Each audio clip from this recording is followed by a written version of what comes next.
Hello there, my name's Anna Lundberg, and I'm the founder of One Step Outside. We help people around the world build a business and create a lifestyle that brings them more freedom, flexibility, and fulfillment. And over the next few months, we're talking all things career transition. So, leaving the corporate 9 to 5 behind and creating that freedom and flexibility for yourself outside of that 9 to 5. And there's this very fashionable idea of having a side hustle. So, building a business alongside that corporate job. And there are some great benefits to this actually. First of all, it lets you just pursue a passion, reinvigorate your job actually, whatever you decide to do with this particular project. You just have this passion project alongside of your work. Secondly, of course, it can be an additional revenue stream. You can generate new income. And thirdly, it's a great way to validate a business idea, to see if it has legs and to see if you enjoy it before you potentially go off and pursue that full time.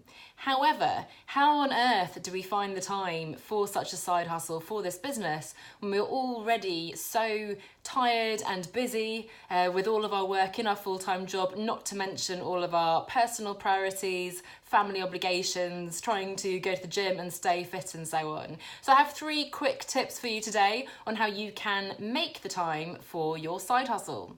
And number 1, and I almost always start with this, but number 1 is define success. So you have to understand what you're working towards and why this is so important to you. If you're not clear on what you're doing, if you don't understand or don't believe, really truly believe that this is something you're committed to, that's incredibly important to you for some meaningful reason, you're never going to choose to work on this over spending time with your partner or even watching Netflix or whatever that alternative is. So you need to make sure, first of all, you know what you're aiming for and why. So number 1, define success.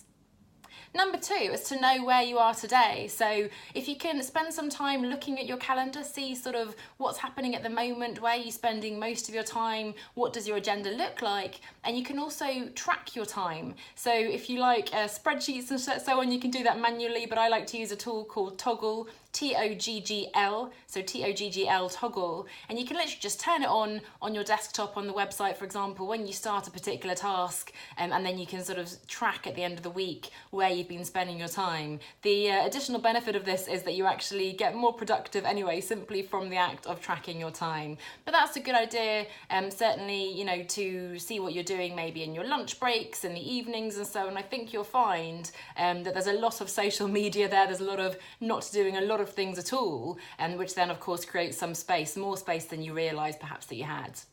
And then finally, using that data, however you've come across it, either just looking at your calendar or tracking it, you can begin to carve out some time. So the good news is it's much better to do a little bit consistently every day, every week, than it is to have a massive chunk of time and then not do anything for months. So even if it's 30 minutes over your lunch break every day, getting up a little bit early in the morning, maybe finding some time on your commute, that 1-hour train ride that some people have here in England to get into London, whatever it may be. So sit down and really plan that out. Block that time in your calendar and then make it a sacred appointment, as if it was a work appointment with somebody very important, and it is because it's with you. So number 1, define success. Number 2, track where you are today and find those little slots of time that you can use, that idle time that you can use more productively now towards this project that you've identified. And then third of all, block that time in your calendar and make sure you keep that as a sacred appointment.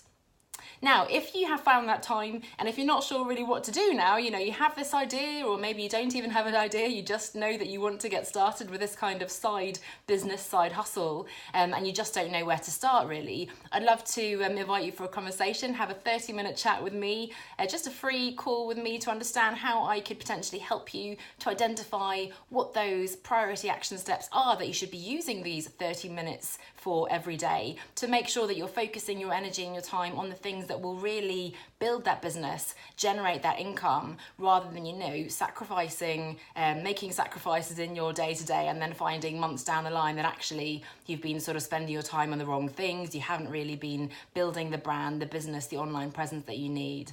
And so if that sounds interesting, I'd love to invite you for a call, onestepoutside.com/call. That's onestepoutside.com/call, and we can have a 30-minute chat and see if we can't identify some great next steps for you, and also potentially how we can work together so I can help you going forwards with that extra guidance and accountability as well.